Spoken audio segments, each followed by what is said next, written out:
Objective clear तो result clear के साथ हम फिर से हिंदी व्याकरण के कुछ चुनिंदा ऑब्जेक्टिव को लेकर आए हैं, जो कि कल के एग्जाम में आप लोग को बहुत ज़्यादा बेनिफिट ये दे सकता है। ठीक है, चलिए हम समय को नहीं गवाएंगे।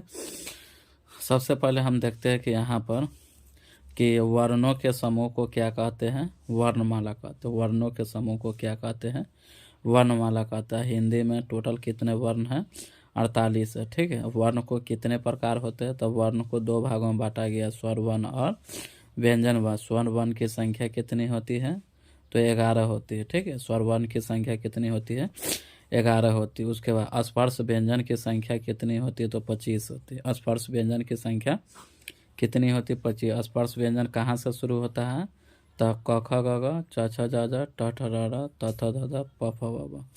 कवर के मतलब क ख ग घ, चवर के मतलब च छ ज झ, टवर के मतलब ट ठ र र, तवर के मतलब त थ द ध, पवर के मतलब प फ ब भ। माने क से लेकर म तक, कवर से लेकर पवर तक के व्यंजन को हम स्पर्श व्यंजन कहते हैं। और स्पर्श व्यंजन की संख्या कितनी होती है, 25 होती है। ठीक है, अंतस्थ व्यंजन की संख्या कितनी होती है, तो 4 होती है। अंतस्थ व्यंजन की संख्या कितनी होती है, 4 होती है। कौन कौन अंतस्थ व्यंजन होते हैं, तो शुरू के 4 को य र ल व, य र ल व को अंतस्थ व्यंजन कहते हैं। ठीक है, अब व के बाद 4 गो जो बचता है उसको उष्म उष्ण या उष्ण व्यंजन कहते हैं। ठीक है, तो उष्ण व्यंजन की संख्या कितनी होती है, 4 होती है। कौन कौन, तो तलाबे स, मूर्धन्य स, दंती स, ह को क्या कहते हैं, उष्ण व्यंजन कहते हैं। उष्ण व्यंजन की संख्या 4 होती है। अंतस्थ व्यंजन की संख्या 4 होती है।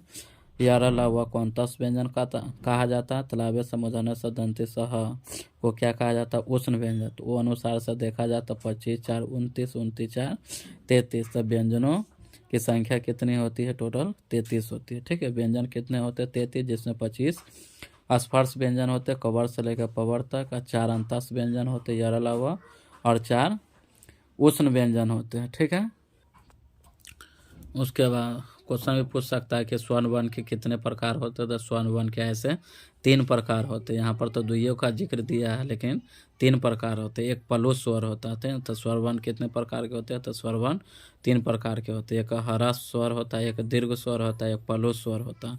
तो हरा स्वर कौन होता है, तो अ, छोटी ई, छोटी उ और री, जिसमें मात्रा न हो। ठीक है, जिसमें मात्रा न हो उन्हें हरा स्वर कहते हैं। ठीक है, और जिनके उच्चारण में कम समय लगता है। ठीक है, जिनके उच्चारण में कम समय लगता है उन्हें हरा स्वर कहते हैं। हरा स्वर की संख्या कितनी होती है, 4 होती है। दीर्घ स्वर की संख्या कितनी होती है, 7 होती है। ठीक है, दीर्घ स्वर की संख्या कितनी होती है, 7 होती है। इनके उच्चारण में दुगुना समय लगता है। याद रखना, हरा स्वर में कोई मात्रा नहीं होता, इसलिए बिना मात्रिक स्वर को क्या कहते हैं, हरा स्वर। हरा स्वर की संख्या 4 होती है, दीर्घ स्वर की संख्या 7 होती है। तो 7 4 कितना हो गया, टोटल 11 हो। तो स्वर वर्ण की संख्या 11 होती है। ठीक है, व्यंजन वर्ण के 3 भेद होते हैं, स्पर्श व्यंजन, अंतस्थ व्यंजन और उष्म व्यंजन। तो स्पर्श व्यंजन कितने होते हैं, तो स्पर्श व्यंजन 25 होते हैं। कवर से लेकर पवर। तो अंतस्थ व्यंजन कितने होते हैं, 4 होते हैं। कहाँ से, य र ल व, ये शुरू का 4 गो। ठीक है, उष्ण व्यंजन कै गो होते हैं, तो 4 गो होते हैं। कौन, तलाबे से, मूर्धन्य से, दंती से, ह को उष्ण व्यंजन कहा जाता है। ठीक है, उसके बाद छ त्र ज्ञ सर, छ त्र ज्ञ सर को हम क्या कहते हैं, तो संयुक्त व्यंजन कहते हैं। क्या कहते हैं, संयुक्त व्यंजन कहते हैं। संयुक्त व्यंजन की संख्या कितनी होती है, 4 होती है। कौन कौन, छ त्र ज्ञ सर को क्या कहते हैं, संयुक्त व्यंजन कहते हैं। और संयुक्त व्यंजन की संख्या कितनी होती है, 4 होती है। ठीक है, ये बात आप लोग ध्यान में रखिएगा। ठीक है, उच्चारण स्थान से भी आपका क्वेश्चन पूछता है। ठीक है, चलिए हम थोड़ा देखते हैं, याद रखिएगा, यहाँ से 2-3 नंबर आपका क्लियर होगा। कर्ण का उच्चारण स्थान कौन कौन है, तो अ आ, उसके बाद क वर्ग याद रखिएगा, अ आ क वर्ग, अ आ क वर्ग। ठीक है, क ख ग घ अंग अ आ को हम क्या का उच्चारण स्थान क्या होता है, कंठ। क्वेश्चन पूछेगा क का उच्चारण स्थान बताए तो कंठ। ठीक है, तालु का उच्चारण स्थान क्या होता है, तो छोटी ई, बड़ी ई, ओकरा बाद च वर्ग, च छ ज झ या, ओकरा बाद य तलाबे स। ठीक है, य तलाबे स, छोटी ई, बड़ी ई और च वर्ग। ठीक है, का उच्चारण स्थान क्या है, तालु। पूछेगा ई का उच्चारण स्थान बताए, तो ई का उच्चारण स्थान तालु होता है। उसका मूर्धा, तो मूर्धा का उच्चारण स्थान क्या है, तो री है। उसके बाद टवर्ग, टवर्ग उसका र मूर्धन्य से, री टवर्ग री टवर्ग र मूर्धन्य स का उच्चारण स्थान क्या है? मूर्धा। दंत का उच्चारण स्थान क्या क्या है? तवर्ग, उसका ल स, त थ द ध न, त थ द ध न और ल स का उच्चारण स्थान क्या है? दंत। ठीक है, त का उच्चारण स्थान क्या होता है? तो दंत होता है। ओष्ठ का उच्चारण स्थान बता। तो छोटी यू बड़ी यू और उसका पवर्ग प फ ब भ म और उ छोटी यू बड़ी यू का उच्चारण स्थान क्या है? ओष्ठ। उसके बाद ए आय के उच्चारण स्थान बता। तो ए आय का उच्चारण स्थान कंठ तालु, माना कंठ और तालु दोनों से हम बोलते हैं, इसलिए ए आय का उच्चारण स्थान क्या होगा? कंठ तालु। ओ आओ, तो ओ आओ का उच्चारण स्थान क्या होगा? कंठोष्ठ। ठीक है, तो ओ आओ का उच्चारण स्थान कंठ से भी होता है और ओष्ठ से भी होता है। तो ओ आओ का उच्चारण स्थान क्या है? कंठोष्ठ। उसके बाद वा का उच्चारण स्थान क्या होता है? तो दंतोष्ठ, माने दंत और ओष्ठ दोनों से होता है। ठीक है, वा का उच्चारण स्थान। नासिका, जैसे कवर का लास्ट है से, चवर का लास्ट, तवर का लास्ट, टवर का लास्ट, पवर का लास्ट, माने वो लास्ट जो भी है उसका उच्चारण स्थान क्या है? नासिका। क्या है? नासिका। ठीक है, इससे आपको कम से कम 4 से 5 नंबर तो ऑब्जेक्टिव यहाँ से आ सकता है, इसलिए आप लोग ध्यान में रखिएगा। ठीक है, अब यहाँ पर देखिए तवर का उच्चारण स्थान क्या होता है? तवर के अंदर तथा आते हैं। ठीक है, तो दंत वर्णों के समूह को क्या कहते हैं? तो वर्णमाला कहते हैं। 6 तरह के ये तीनों क्या है? तो संयुक्त व्यंजन है। ठीक है, क्या है ये? संयुक्त व्यंजन। उत्पत्ति के दृष्टि से शब्द के कितने भेद होते हैं? उत्पत्ति के दृष्टि से शब्द के 4 भेद होते हैं, तत्सम, तत्भव, देशज और विदेश। तत्सम क्या आता है? हिंदी में संस्कृत के मूल शब्दों को तत्सम कहते हैं, माने हिंदी का जो शब्द संस्कृत में प्रयोग होता है, ठीक है, उसको हम तत्सम कहते हैं। जैसे जगत, फल, पुष्प, पुस्तक, पृथ्वी। जगत, फल, पुष्प, पुस्तक, पृथ्वी, ये क्या है? तत्सम शब्द है। और तत्सम के बिगड़े रूप को क्या कहते हैं? तत्भव कहते हैं। ठीक है, जैसे अग्नि हो गया आपका तत्सम हो गया। ठीक है, इसका तत्भव क्या होगा? आग होगा। उसका कुब्ज हो गया तत्सम हो गया, इसका तत्भव क्या होगा? कुबरा। ठीक है, उसका कर्पूर हो गया तत्सम और इसका तत्भव क्या होगा? कपूर। देशज, माने देश की बोलचाल में पाए जाने वाले शब्द को हम क्या कहते हैं? देशज कहते हैं। जैसे डिबिया, फुनगी, तेंदुआ, लोटा, पगड़ी, ये सब क्या है? देश। विदेशज क्या है? तो जिन शब्दों का जन्म विदेश में हुआ, जैसे अंग्रेजी, हॉस्पिटल हुआ, डॉक्टर, बुक, टेबल, ये सब अंग्रेजी शब्द हैं। ठीक है, इसलिए इसका जिसका जन्म विदेश में हुआ। ठीक है, फारसी तो हमारे देश की लैंग्वेज नहीं है, विदेशी लैंग्वेज है। तो आराम, अफसोस, किनारा, गिरफ्तार, गिरह। अरबी, असर, किस्मत, ख्याल, दुकान, मदद, ये सब क्या है? विदेशी शब्द है। ठीक है, उसके बनावट या रचना के दृष्टि से शब्द के कितने भेद होते हैं? तो 3 भेद होते हैं। कौन कौन? तो रूढ़, यौगिक और एगरूढ़। ठीक है, बनावट या रचना की दृष्टि से शब्द के कितने भेद? 3 भेद, रूढ़, यौगिक और एगरूढ़। जिन शब्दों के खंड किए जाने पर कोई अर्थ न निकले उन्हें रूढ़ कहते हैं। जैसे नाक को तोड़िएगा तो ना जोड़ क, इसका कोई अर्थ होगा? ना का कोई अर्थ होता है? का कोई अर्थ होता है? नहीं होता ये। इसलिए जिन शब्दों के खंड किए जाने पर कोई अर्थ न निकले उन्हें क्या कहते हैं? एगरूढ़ कहते हैं। ठीक है, उसके बाद ऐसे शब्द जो दूसरे शब्दों के मेल से बने हैं, जिनके सभी खंड सार्थक होते, माने जिसको खंड टुकड़े करने पर उसका अर्थ निकले। जैसे घुड़सवार, घोड़ा और सवार, विद्यासागर। ठीक है, विद्या और सागर, हिमालय, हिम जोड़ालय, विद्यालय, विद्या जोड़ालय, विद्या माने ज्ञान हो गया, आलय माने क्या होगा? घर। तो इसके खंड या टुकड़ा करने पर ठीक है अर्थ बने उन्हें यौगिक कहते हैं। एगरूढ़ क्या कहते हैं? तो ऐसे यौगिक शब्द जो साधारण अर्थ को छोड़कर विशेष अर्थ को ग्रहण करें। कहने का मतलब है कि जो शब्द होगा ना, हमें तीसरे व्यक्ति के बारे में बताता होगा। पंकज, ये कमल का बोध कराता। लंबोदय, गणेश जी का। चक्रपाणी, ये विष्णु का बोध कराता, माने तीसरे व्यक्ति का बोध कराता है, उन्हें एगरूढ़ कहते हैं। ठीक है, रूपांतर की दृष्टि से शब्द के कितने प्रकार होते हैं? तो रूपांतर की दृष्टि से शब्द 2 प्रकार के होते हैं, विकारी शब्द और अविकारी शब्द। विकारी शब्द 4 होते हैं। विकारी शब्द कौन होते हैं? 4। तो शुरू के संज्ञा, सर्वनाम, विशेषण, क्रिया। संज्ञा, सर्वनाम, विशेषण, क्रिया को हम क्या कहते हैं? विकारी शब्द कहते हैं। और इसकी संख्या कितनी होती है?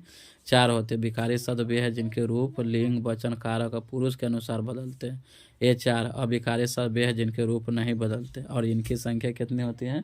4 होती है। तो अविकारी शब्द भी 4 होते हैं। ठीक है, कौन कौन होते हैं? तो क्रिया, विशेषण, संबंधवाचक, समुच्चयवाचक और विस्मयादि बोधक। तो विकारी शब्द भी 4, संज्ञा सर्वनाम विशेषण क्रिया अविकारी शब्द भी 4, क्रिया विशेषण संबंधवाचक समुच्चयवाचक और विस्मादीय बोधक। ठीक है, तो इस तरह से विकारी और अविकारी शब्दों को मिलाकर कुल कितने शब्द बन सकते हैं, तो 8। ठीक है, तो विकारी अविकारी शब्दों के 8 भेद होते हैं। हो गया। उसके बाद संज्ञा, तो किसी भी वस्तु हो या स्थान हो, व्यक्ति या भाव के नाम को हम क्या कहते हैं, संज्ञा कहते हैं। संज्ञा के कितने भेद होते हैं, तो संज्ञा के 5 भेद होते हैं, जातिवाचक, व्यक्तिवाचक, भाववाचक, समूहवाचक और द्रव्यवाचक। द्रव्यवाचक को हम पदार्थवाचक भी कहते हैं। जातिवाचक संज्ञा का मतलब जिससे किसी एक का बोध हो। ठीक है, जाति भर का बोध हो। जैसे मान लीजिए गाय, तो गाय में तो बहुत गाय होता है, जर्सी होता है, साहिवाल होता है। कौन गाय, सिर्फ गाय कहा तो सभी जाति का बोध हो गया। ठीक है, फल, तो फल में बहुत सारा होता है, आम होता है, इमली होता है, कटहल होता है, बरहर होता है, बहुत सारा फल होता है। तो फल का नाम नहीं लिया जा रहा, सिर्फ फल कहा तो ये पूरे फल के जाति का बोध हो। फूल, तो फूल में भी बहुत सारा, पहाड़ में भी बहुत सारा पहाड़ होता है, नदी में भी बहुत सारा नदी है, गंगा, यमुना, सरस्वती, ठीक है, कोसी, दामोदर, भागीरथी, बहुत सारा नदी। लेकिन कौन नदी, इसका तो जिक्र नहीं, सोझे नदी, तो इसके जाति भर का बोध हो गया। मनुष्य, तो मनुष्य में भी 2 है, स्त्री है, पुरुष है। ठीक है, तो मनुष्य भी जातिवाचक संज्ञा के अंतर्गत आता है। व्यक्तिवाचक संज्ञा जिसके नाम का बोध हो, जैसे गाय होता है तो गाय होगा जातिवाचक, गाय के अगर नाम का आएगा साहिवाल तब आपका व्यक्तिवाचक। फल होता है तो फल तो आपका जाति है, फल का अगर नाम ले रहा है, जैसे आम है, इमली, कटहल, अगर फल का नाम ले रहा है तो वो व्यक्तिवाचक में आएगा। फूल, तो फूल तो बहुत सारा है, तो फूल अगर फूल कह रहा है तो जातिवाचक, अगर फूल के नाम ले रहा है तब वो व्यक्तिवाचक हो गया। जैसे हम हिमालय, तो हिमालय क्या है, एक पहाड़ है, नाम ले रहा है। गंगा, गंगा क्या है, एक नदी, नदी कहेगा तो जातिवाचक, अगर नदी के नाम लेगा तो वो क्या हो जाएगा आपका व्यक्तिवाचक। श्री राम, तो श्री राम क्या है, नाम है, मनुष्य का नाम है, अगर सोचे मनुष्य का तो पूरे बोध हो गया, स्त्री पुरुष सबका बोध हो गया, अगर नाम ले रहा तो वो व्यक्तिवाचक। भाववाचक, ठीक है, जिससे हम महसूस देख नहीं सकते लेकिन महसूस कर सकते। ठीक है, तो बुढ़ापा हुआ, सच्चाई हुआ, ईमानदारी हुआ, लंबाई है, मिठास है, महत्ता, चौड़ाई, ये सब क्या है, भाववाचक है, जिससे हम क्या देख नहीं सकते लेकिन महसूस कर सकते। ठीक है, समूहवाचक क्या होता है, जो एक समूह में होता है। जैसे मान लीजिए कि यहाँ वर्ग है, वर्ग एक समूह में रहता है, सेना एक समूह में रहता है, सभा हुआ, गुच्छा हुआ, ये सब क्या है, समूहवाचक है। द्रव्यवाचक संज्ञा, तो द्रव्यवाचक संज्ञा को पदार्थवाचक संज्ञा भी कहते हैं। इससे हमें किसी द्रव्य या धातु का बोध होता है। ठीक है, जो पानी के रूप में हो या कोई धातु या मिश्र धातु हो, उन्हें द्रव्य, धातु या पदार्थ वाचक संज्ञा भी कहते हैं। जैसे दूध, सोना, चांदी, घी, पानी, पीतल, ये सब क्या होगा, द्रव्यवाचक संज्ञा। ठीक है, संज्ञा अथवा नामों के बदले जिन शब्दों का प्रयोग होता है उन्हें सर्वनाम कहते हैं। ठीक है, सर्वनाम के कितने भेद होते हैं, सर्वनाम के 6 भेद होते हैं, पुरुषवाचक, निश्चयवाचक, अनिश्चयवाचक, संबंधवाचक, निजवाचक और प्रश्नवाचक। पुरुषवाचक सर्वनाम के कितने भेद होते हैं, तो पुरुषवाचक सर्वनाम के 3 भेद होते हैं, उत्तम पुरुष, मध्यम पुरुष और अन्य पुरुष। ठीक है, उसके बाद ये ध्यान में रखिएगा, यह वह आप, यह वह आपको निश्चयवाचक सर्वनाम कहा गया। कोई किसी कुछ, कोई किसी कुछ, कोई किसी कुछ को अनिश्चयवाचक सर्वनाम कहा गया। यह वह आपको निश्चयवाचक सर्वनाम कहा गया, जबकि कोई किसी कुछ को अनिश्चयवाचक सर्वनाम कहा गया। ठीक है, क्वेश्चन पूछेगा यह राम है तो यह कौन सा सर्वनाम है, तो यह का प्रयोग तो हुआ तो यह निश्चयवाचक। वह जा रहा है तो कौन सा सर्वनाम है, तो यहाँ वह क्या है, निश्चयवाचक, तो निश्चयवाचक सर्वनाम होगा। उसके बाद देखिए अनिश्चयवाचक सर्वनाम बता दिए क्या होता है, कोई कुछ। ठीक है, कोई होगा तो यह कौन सा सर्वनाम, तो कोई क्या, अनिश्चयवाचक सर्वनाम। संबंधवाचक सर्वनाम में क्या होता है कि जिसमें जो और सो लगल हो, तो समझिएगा संबंधवाचक। जो दरवाजे पर खड़ा है, कौन सा सर्वनाम है, तो जो लगा हुआ तो संबंधवाचक। निजवाचक सर्वनाम में व्यक्ति के खुद का बोध होता है। अगर प्रश्न में मैं है तो निजवाचक सर्वनाम हुआ, तो मैं आप ही चला जाऊंगा, तो ये कौन सा सर्वनाम, तो निजवाचक सर्वनाम। ठीक है, प्रश्नवाचक सर्वनाम कौन होता है, कौन, क्या, कैसे, कब।